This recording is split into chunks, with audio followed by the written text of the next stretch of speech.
மழை நேரத்தில இத கேட்காதீங்க, பயம் வந்துரும். கனமழை பெஞ்சுட்டு இருக்கு. கரண்ட் போயிடுச்சு. புல்லா இருட்டா இருக்கு. அரவிந்த் ஆபீஸ்ல இருந்து வீட்டுக்கு வந்துட்டு இருந்தார். நடந்து வரும்போது 5வது மாடிய பார்த்தார். அங்க அவருடைய தோழி சுமிதா ஜன்னல் ஓரமா நின்னுட்டு இருந்தா. அவசரிச்சு கையாட்டினா. இவ்ளோ லேட்டா ஏன் ஜன்னல் ஓரமா நிக்கிறா? அரவிந்துக்கு தோணுச்சு. அரவிந்த் லிப்ல ஏறும்போது ஒரு பயங்கரமான விஷயம் தெரிஞ்சது.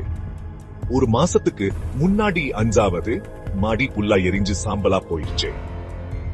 அங்க யாரும் இல்லையே. அப்போ அவர் மனசுல ஒரு பயம். அங்கு போய் பார்த்தா அரவிந்துக்கு பயங்கரமான அதிர்ச்சி.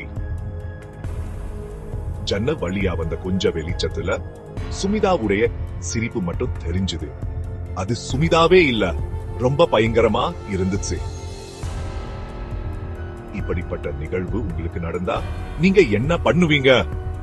இது மாதிரி நிறைய கதைகளை கேட்கணும்னா லைக் பண்ணுங்க, சப்ஸ்கிரைப் பண்ணுங்க.